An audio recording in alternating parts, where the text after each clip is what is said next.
के लिए मैं आंटी को हमेशा विश करता था, और हम दोनों बड़े गुरुजी के साथ बड़े एक शौक़ से और बड़े उमंग के साथ हमने सेलिब्रेट करते थे। बट वो जहाँ भी है वो गुरुजी के पास है, हम सब ने भी वहीं जाना है।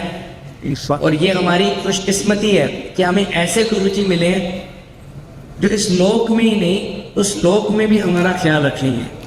ये तो एक काउंटेबल लाइफ होती है। 50 हो गए, 49 हो गए, 48 हो गए, 5, 10, 30 किसको क्या बता अल्टीमेटली जो बाहर है, जैसे हम सब ने वहीं जाना है, जैसे अभी अंकल ने बताया। तो आई थिंक ये हम सब के लिए बहुत रीअश्योरेंस है कि हमारा कोई इंतज़ार कर रहा है। तो हमें इस चीज़ का हमें मान होना चाहिए, गर्व होना चाहिए कि हम गुरुजी के लड़ लगे हैं और एक दिन वो हमें अपने पास लेके जाएंगे। आपको एक छोटा सा सत्संग करता हूँ। गुरुजी अंतर्यामी है। गुरुजी को सब पता होता है कि क्या क्या क्या है। तो मैं अपनी शादी का सत्संग करता हूँ। 2005 की बात है। शॉर्ट में ही करूँगा। गुरुजी कई बार बोलते थे सत्संग चलाओ, मैं कभी खड़ा शॉर्ट में सुनाई, कई बार गुरुजी कहते थे वो भी सुना। तो ये सत्संग ये है संगत जी। मेरे फादर के पास एक रिश्ता आया और मेरे फादर को फ़ोटोज़ दे गए। जब मैं आया फरीदाबाद चंडीगढ़ से तो पापा ने मुझे दिखाई और मुझे ठीक लगी। तो हमने बोला गुरुजी से पूछेंगे। अब गुरुजी के पास संगत जी आसान नहीं होता बात करना। इट इज़ नॉट दैट आप जाओ और उनसे बात कर लो, it is not easy.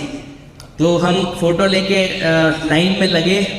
Guruji empire state में सेट्टी पे बैठे हुए थे पैंट शर्ट में। 6:30-7 बजे का टाइम था। तो डरते डरते बस फोटो, गुरुजी को पता ही होता है कि कई लोग फोटो लाते थे। तो गुरुजी को जैसी फोटो हाथ में करी, कुछ भी नहीं बोला।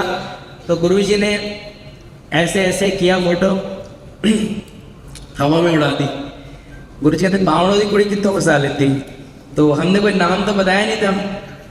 गुरुजी के जल्दी ब्याह करो, कुड़ी डैडी बहुत चंगे थे, कुड़ी भी चंगी। एंड दिस वॉज, देखो वहाँ बैठे बैठे गुरुजी ने एक लाइन, ना कोई हमने कुंडली मिलाई ना कुछ। तो ऐसे है गुरुजी, उनको एक एक चीज़ पता होती है कि क्या आगे हमारे लिए होने वाला है। ऐसे ही एक छोटा सा सत्संग है। गुरुजी के पास एक फैमिली आई जलंधर मंदिर। उनका बेटा बहुत बीमार था, बहुत ज़्यादा बीमार था। And they were coming from PGI Chandigarh. रात को 3 बजे का टाइम था। तो ये संगत मैं कभी कभी करता हूँ। ये जॉन्टी बॉबी बहुत क्लोज है मेरे, जिनके घर गुरुजी मुझे ठहराते थे जलंधर में। तो उनके साथ बैठे थे। तो जॉन्टी और बॉबी उस दिन गुरुजी की सेवा कर रहे थे जलंधर मंदिर में, डिफेंस हॉल में, 300 नंबर घर में। तो रात को 2-3 बजे का टाइम था।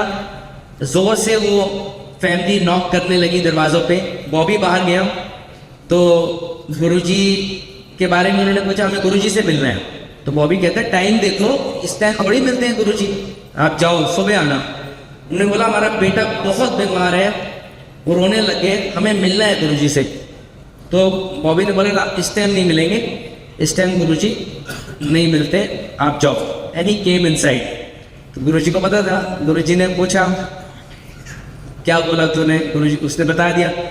गुरुजी कहते हैं ऐसा नहीं बोलते, ऐसा बोलते हैं गुरुजी सुबह आते हैं, शाम को चले जाते हैं, अगले दिन सुबह आते हैं, फिर चले जाते हैं। तो बॉबी कहते हैं गुरुजी मैं झूठ कैसे बोलूँ, आप अंदर बैठे हो। तो मैं कह देता। तो तू जा, उन बोल पुलिस स्विच का कर दे। गया बाहर, बोला आप जाओ, मैं यहाँ पे थाने में काम करता हूँ। उन्होंने कहा, उनकी बड़ी गाड़ी थी, उन्होंने बोला हमारे यहाँ भी SP साहब बैठे हैं साथ में, इनसे मिल लो, ये हमारे रिश्तेदार हैं। तो वो और डर गया, बॉबी अंदर आ गया। गुरुजी ने बोला SP को बोलो 5.25 kilo, I don't know exactly, दाल बोली या क्या बोला, चलते पानी में बहा दो और उसके बाद सब ठीक हो जाएगा। They did whatever Guruji told। Obviously ये कहने की बात नहीं है, बच्चा ठीक हो गया। कुछ दिन पहले मेरी बात हो रही थी, बच्चा आज भी बड़ा हो गया काफ़ी, उसके भी शायद बच्चे हो गए। गुरुजी ने उस टाइम उसको बख्शा। एंड गुरुजी टोल्ड, ये लोग पहले मेरे पास बहुत आते थे, कल्याण कर देता, and they came next day और डे आफ्टर विद मिठाई वगैरह। गुरुजी ने वहीं उसी टाइम बंटवा दी जो भी था। तो इससे पता लगता है कि गुरुजी की जो शक्ति है अपरंपार है। उनको हर बीमारी, हर चीज, उनके टाइमिंग अलग है। ये सारी बातें सुन के मतलब हमें यही लगता है कि हम कितने लकी हैं कि हम कहाँ बैठे हैं, किन के चरणों में बैठे हैं। इस चीज़ का ना फ़ायदा उठा लो आप लोग। जैसे अंकल कई बार अंकल बोलते हैं आप लोगों को चुपचाप बैठो, डिसिप्लिन ये बहुत ज़रूरी है। एम्पायर स्टेट में यही होता था। इनको देखो, उनसे बातें करो, लंगर खाओ, घर में तुम सब एंजॉय कर